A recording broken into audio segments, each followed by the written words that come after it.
Bonjour, Gérard Pavie, consultant en stratégie et communication, sociologue et psychanalyste. Je vous présente les arguments principaux de mon dernier livre paru chez l'Harmattan en 2011, La dynamique des sexes au travail, le pouvoir, l'amour et l'inconscient. Ce livre traite, selon une optique sociologique et psychanalytique, de la différence entre le féminin et le masculin, de leur signification propre, et de l'influence de cette différence sur le travail et le monde de l'entreprise. En toile de fond se dessinent les revendications des femmes pour la parité.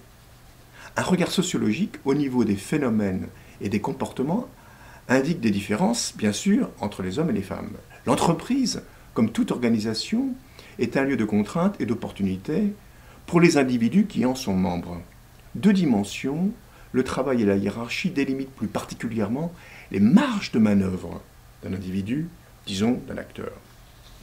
Sur chacun de ces axes, l'acteur peut avoir des comportements conformes ou au contraire autonomes.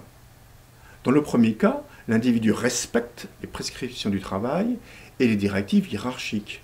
Dans le second, au contraire, l'individu tente à s'affranchir des contraintes du travail et de la hiérarchie pour jouir d'une certaine autonomie d'organisation. Nos observations nous permettent de repérer des premières différences entre les comportements des hommes et des femmes au travail.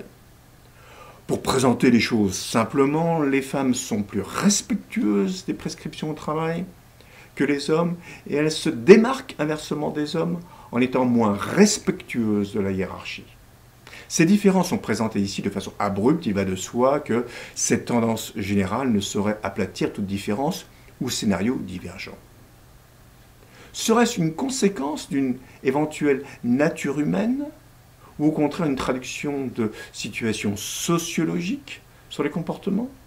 Toujours est-il que les femmes favorisent par leur comportement un positionnement qui tend vers une marginalisation et une infériorisation par rapport aux hommes. En effet, en étant plus respectueuses des normes au travail, elles font d'excellentes exécutantes. En revanche, leur prise de liberté vis-à-vis de la hiérarchie les rend moins aptes à être reconnues par celle-ci et donc à progresser verticalement. Une seconde série d'observations sur le masculin et le féminin, tirées des lectures de leur fonctionnement inconscient, éclaire le fonctionnement des organisations. Les organisations sont, dans leur dimension fondamentale, du côté du concret et du maîtrisable. Ainsi, d'une part, un taux de marge inscrit sur un tableau de bord est quelque chose de concret qui ne dépend pas des états d'âme ou de l'interprétation subjective des uns et des autres. D'autre part, tout doit être fait pour que cet objectif soit atteint. Il s'agit de maîtriser la réalité des processus pour réaliser l'objectif. Or, le concret et la maîtrise sont plus du côté du masculin. D'abord, allons à l'essentiel. Comme chacun sait, l'homme a un pénis auquel il tient beaucoup, n'est-ce pas? Voici une différence rabâchée entre les hommes et les femmes.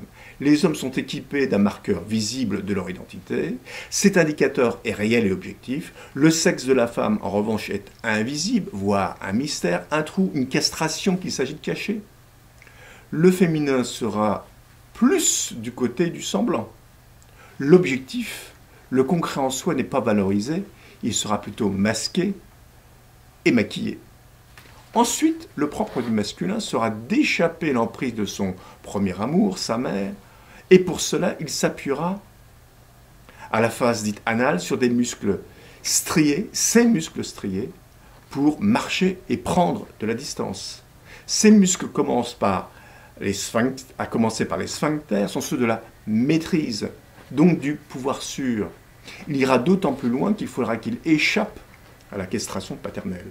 Le féminin est moins dans l'urgence de cette séparation, car elle subit l'emprise sensuelle maternelle, ce qu'elle regrette parfois dans une moindre ampleur, et qu'elle éprouve localement dans le père une alternative.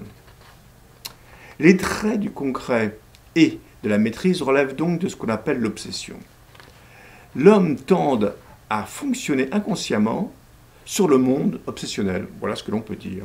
Le semblant Le jeu avec l'ordre, au contraire, est du côté de l'hystérie, ce qui range plutôt les femmes du côté de l'hystérie. Ce ne sont pas des maladies honteuses, bien sûr. Pour terminer, une vue en système des logiques inconscientes permet de comprendre pourquoi l'évolution vers la parité au travail ne peut prendre que du temps, beaucoup de temps. Le schéma antique est le suivant. Voici un couple. Le père travaille beaucoup, s'absente, et la mère va trouver une compensation affective en investissant son fils, et même si cela n'est pas politiquement correct de le dire, les mères tendent à être plus comblées par leur enfant de sexe masculin que de sexe féminin. Le fils devenu grand cherchera donc à échapper à l'emprise maternelle en rejoignant les grandes organisations créées par des hommes, comme au début l'armée et l'Église. Les hommes qui ont tous donc un point commun, de craindre la castration. Tel est le monde classique. Et voici que les femmes veulent investir les organisations et revendiquent la parité des salaires et des perspectives de carrière. Mais mettez-vous à la place des hommes, c'est horrible. Ils ont construit toute leur vie un bunker, ils ont bunkerisé un monde pour échapper aux femmes, et voici que celles-ci sont de retour. Les mères jouent donc, en quelque sorte, un mauvais tour à leurs filles, futures femmes. Et la solution à la problématique de la dite parité se joue bien en partie dans le champ du féminin.